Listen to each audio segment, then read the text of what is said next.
Week 35, Overview. The United States Constitution, its ratification. This week is a busy one. Learn how America ratified its new Constitution and then added a Bill of Rights to it.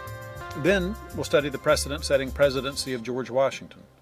And we'll watch France descend into chaos as their revolution goes horribly wrong. The contrast between these two Republican revolutions provides a sobering lesson for every age.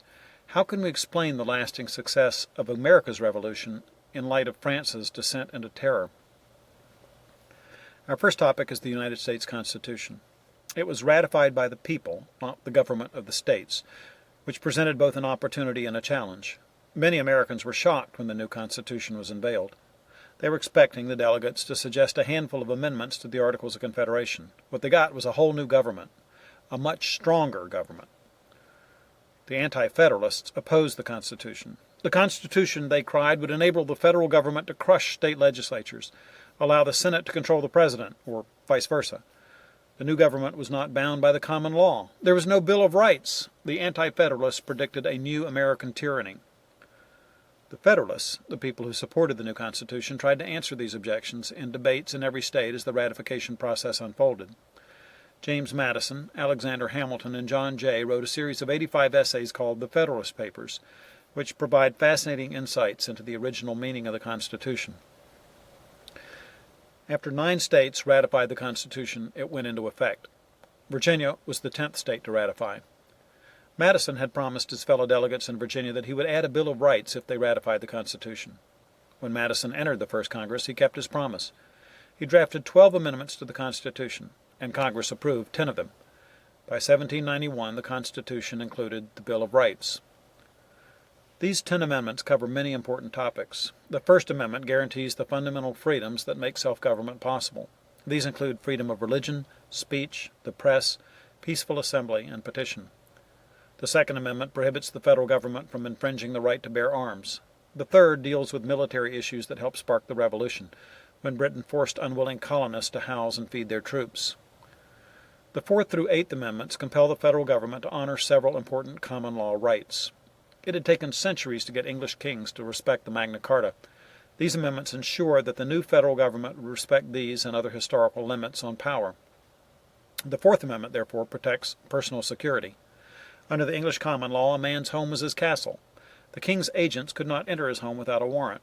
The English statesman William Pitt said it best, "The poorest man may in his cottage bid defiance to all the forces of the crown. It may be frail. Its roof may shake. The wind may blow through it. The storm may enter. The rain may enter. But the king cannot enter. All his forces dare not cross the threshold of the ruined tenement." The Fifth Amendment ensures the right to remain silent. The Sixth Amendment guarantees the right to an attorney. The Seventh provides for juries in most civil cases, and the Eighth Amendment prohibits cruel and unusual punishments. There's more to each amendment than I can list here, and a whole lot more to the common law than James Madison could squeeze into even 10 amendments. That's why the Ninth Amendment states that there are other rights besides the ones they listed here, and the 10th Amendment insists that all powers not expressly delegated to the federal government or expressly denied the state governments are reserved to the states and or the people, respectively. While Congress was adopting these amendments and passing other legislation, America's first president was acutely aware that he was taking up a role that had never been explored before. George Washington was unanimously elected to the highest office in the land. His presidency was packed with precedents, and he knew it. We suggest that children in 3rd grade and up make a card for every American president they study over the next 2 years.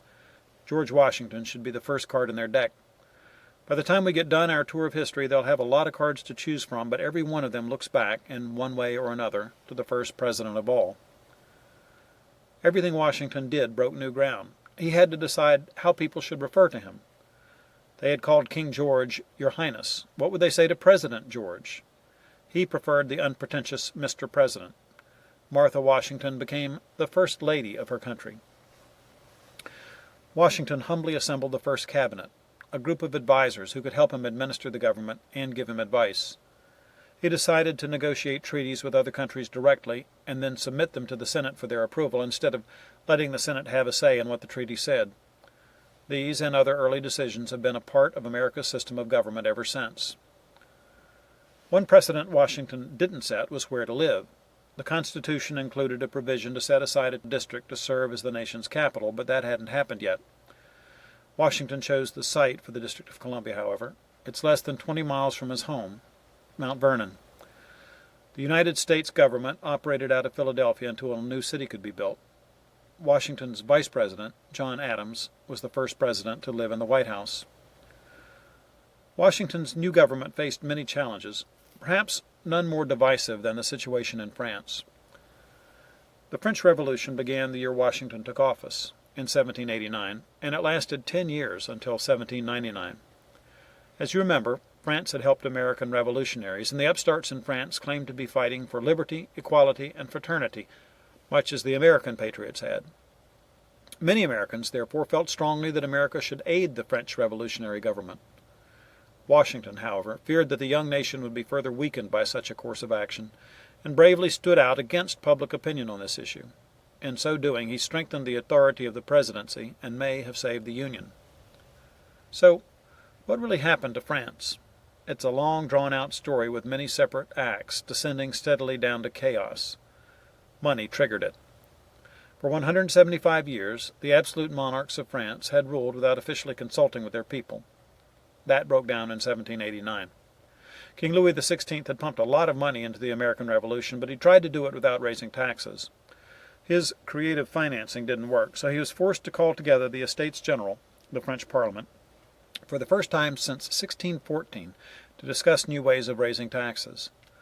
The three estates of France, the clergy, the nobility, and the commoners, couldn't agree on even the most basic issues, so the leaders of the Third Estate, representing the common people, decided to get on with business. They turned themselves into the French National Assembly and rolled up their sleeves to get to work.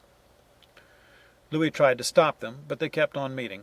They took an oath they would not quit meeting until they gave France a constitution. Violence erupted on July 14, 1789, Bastille Day, which is celebrated as the birthday of the French Republic ever since. Jacques Necker, the king's finance minister, was generally sympathetic to the movement. The king dismissed Necker, triggering riots.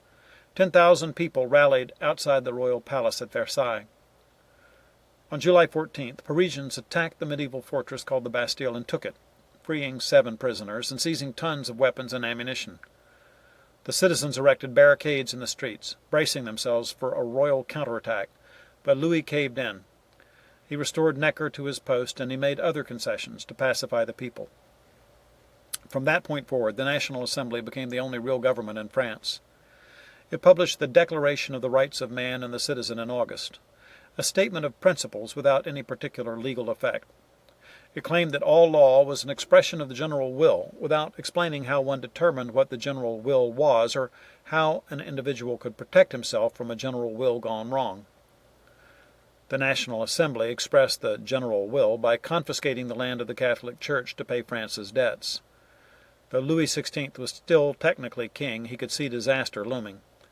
In the summer of 1791, he and his family dressed up as servants and tried to escape Paris, but they were recognized and put under guard. The National Assembly temporarily suspended him as king. The crowned heads of Europe were horrified. The Holy Roman Empire and Prussia threatened to invade unless Louis was restored. Late that summer, the National Assembly assembled all the laws they had enacted and called it the new French Constitution. They restored Louis to his throne so that he could sign this constitution into law. The National Assembly then dissolved itself so a new Constituent Assembly could take over. Tragically, instead of ushering in a new era of peace and prosperity, the National Assembly led France into chaos. As the Encyclopaedia Britannica put it, in the attempt to govern, the Assembly failed altogether. It left behind an empty treasury, an undisciplined army and navy, and a people debauched by safe and successful riot. France was now officially a constitutional monarchy. It didn't last. Within a year, French revolutionaries attacked the royal palace and took the king and queen prisoner for a second time. The Paris Commune took over the government of France, repudiated the constitution, and abolished the monarchy. France became a revolutionary republic. Louis XVI and his frivolous, fashionable queen, Marie Antoinette, were each tried and were executed separately, 6 months apart, in 1793. A reign of terror began. Under Citizen Robespierre, more than 15,000 people went to the guillotine or other forms of execution. Tens of thousands more may have died before trial. Europe was outraged. Several nations seized the opportunity to invade French territory. France was filled with enemies within and without. As France writhed in revolution, Americans debated whether to come to their aid. Though French aid had done more for George Washington than any other individual American, Washington steadfastly refused to get his country entangled in a foreign war. He grieved over the partisan spirit that racked his country and urged Americans to rise above their differences. They didn't. They got more partisan, not less. But everybody respected Washington enough to follow his lead as he kept America out of war.